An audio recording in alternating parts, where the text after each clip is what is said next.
have the power to inspire, heal, and transform lives. For you, what is the most beautiful word in the world? And how does this word reflect your values, your journey, and the kind of impact you aspire to make as the next Mrs. Laguna, Philippines? I believe the beautiful or the most commonly used or understood language is English. We can communicate in other country with the language of English.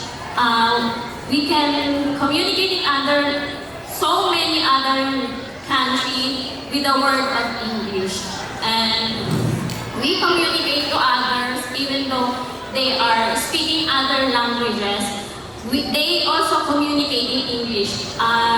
English is the common language in the world or in the country commonly used to communicate each other, whether in other country or not. Thank you. For years of helping mothers to welcome their new bundle of joy, I've witnessed the beauty and the truth of childbirth. No one is ever truly prepared on how long and painful labor can be. Even in the moment of delivery is breathtaking. As a midwife and a mother of three, I understand the journey doesn't end in childbirth. It is only the beginning of silent battles behind closed doors called postpartum depression. I am here. I will use my voice as a beacon of hope and a platform of purpose to spread awareness and educate the community and households so no mothers will suffer alone. To all the mothers there, to all the women or mothers there, let's empower ourselves. Speak up. Thank you very much, candidate number 2, Sharmiko. In a world filled with diverse languages, cultures, and perspectives, words have the power to inspire, heal, and transform lives. For you, what is the most beautiful word in the world? And how does this word reflect your values, your journey, and the kind of impact you aspire to make as the next Mrs. Laguna, Philippines? Thank you for that question. As Mrs. Laguna, Philippines, the best word is to encouragement.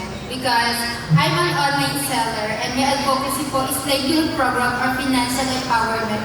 I'm encouraging people, especially women, stay-at-home mom, to create or start business to help their husband, their household expenses. And I believe that nowadays, there's a lot of opportunities that waiting for us women. So let us show the world that we women, we are not just a mother, we are empowered, we can be a leader, we can be an inspiration, and of course, we are a good provider too. Thank you so much.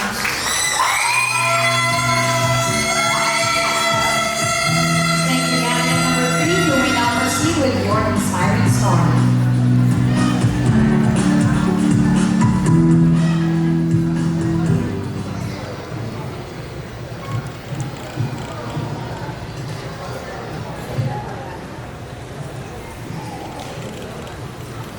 As a mother and an entrepreneur, I face challenges and I experience failure and even loss.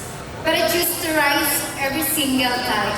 I'm an online seller and way back 2022, I got somewhere 80,000 pesos and that was a big amount. And doon nawalan ako ng tiwala sa sarili ko at nawalan din po ako ng pag-asa mabuhay. Ngunit nagkapasalamat ako dahil nandiyan po ang aking asawa na nagsilbi ko lakas at ang aking mga anak na nagsilbing inspirasyon upang bumangon ako sa aking pagkakadapa at nagpapasalamat ako dahil may ginamit ng Diyos ng mga tao na kahit hindi ko po kakilala ay bukas palat po nila akong titlungan upang makabangon po sa aking pagkakadapa at yung failure po na naranasan ko ay yun po yung ginamit kong motivation upang maging eager po ako na marating po yung success. And I'm very thankful po and proud to say na in just less than a month, nakabayad po ako ng utang, nakabili po ako ng sarili kong sasakyan, and up to now, nagaran po ang aking business. Kaya ay gusto ko pong sabihin sa inyo na sa bawat pagsubok sa ating Apostol Romans.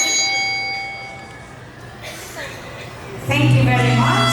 Candidate number 3, starting. In a world filled with diverse languages, cultures, and perspectives, words have the power to inspire, heal, and transform lives. For you, what is the most beautiful word in the world, and how does this word reflect your values, your journey, and the kind of impact you aspire to make as the next Mrs. Laguna, Philippines? Good evening, everyone. As a candidate of Mrs. Laguna, Philippines 2026, the word I choose is respect. Ang respeto sa bawat isa, sa ating mamamayan, sa ating lahat ng mga tao. Kasi I do believe, kapag tayo ay may respeto sa bawat kapwa natin, pwede tayong makisama sa lahat, pwede tayong mamumuhay ng normal at walang kaaway. God will take you.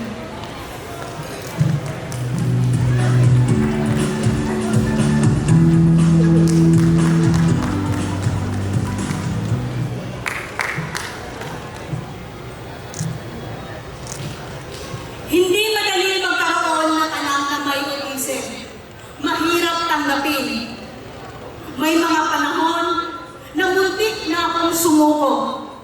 May mga panahon na umiiyak ako sa tago. Pero sa bawat halik at yakap ng anak ko, yung mga lungkot at kaba, lahat yun napapawi sa puso ko. Siya ang nagbigay ng aking lakas ng loob. At siya rin ang nagbigay ng daan para makita ko ang mga katulad niyang may autism.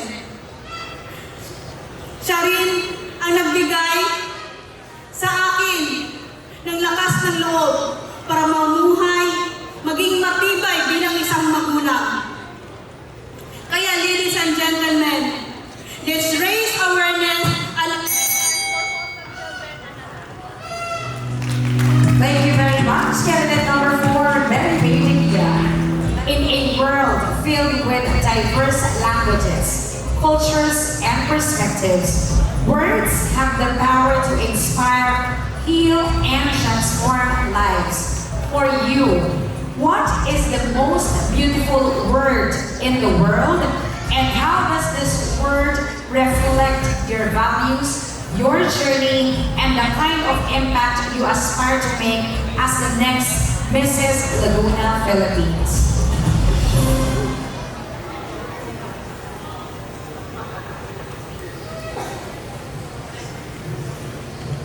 Para po sa akin, ang pinaka-the best na word ay ang Philippines.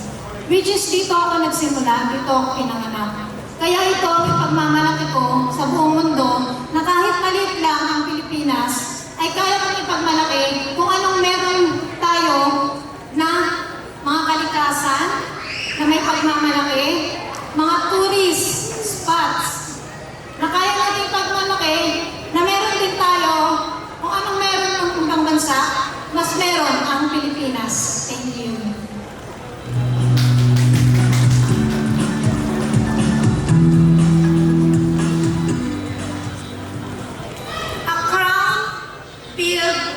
Courage. My story as a solo parent is not easy. We all know na napakamahirap maging solo parent. Pero I salute all solo parent na tinataguyod nila ang kanilang mga anak para maibigay ang magandang buhay. Dahil ang buhay natin ay pansamantala lang. Tingnan natin ang ating mga anak.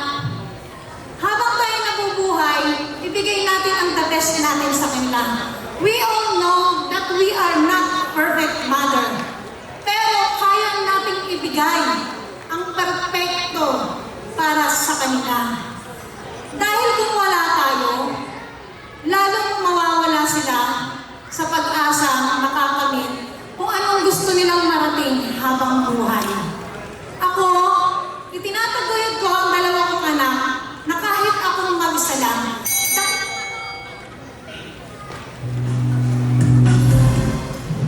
Para po sa akin, ang salitang respeto po. Respeto man o mayaman. Hindi porket mayaman ka, manghaapak ka na ng tao. Respeto ang napakahalaga sa akin. Rumispeto tayo sa mga nakakasalamuhan natin. Kahit mahirap sila o anong estado nila sa buhay. Dahil ang beauty queen, may respeto sa sarili, may respeto sa kapwa, may respeto sa lahat ng bagay. Dahil ang corona ay hindi po yung palamuti sa ulo, kundi may responsibilidad po yan na gagampanan. Maraming salamat po.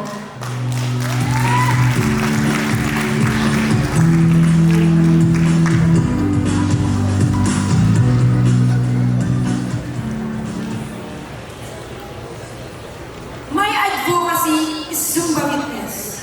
Bilang isang Zumba instructor, hindi po madali ang magturo sa mga attendees. Dahil sa kabila ng mga yan, may pinagdadaanan din po akong mga problema tulad sa pamilya. Nakaharap po ako sa mga tao na nagtuturo, pero sa kabila nila ng mga ngiti na yan, meron po akong daladalahin. Ngunit sa aking responsibilidad, kailangan kong magturo ng maayos para sa kalusugan, sa healthy lifestyle tulad ko at the age of 46. Sa pakikisalamuha sa tao, pagiging masaya ng puso at higit sa lahat, kayang labanan ang stress. Dahil ang stress, kapag hindi natin nalabanan, nauuwi ito sa depress. At kapag hindi natin nalabanan ang depress, yun po ay nauuwi sa pagpapatikawan, sa pagpapakamanay. Kaya, sa sayaw, sa simpleng sayaw, nakakawala po yun ng stress. Thank you very much, candidate number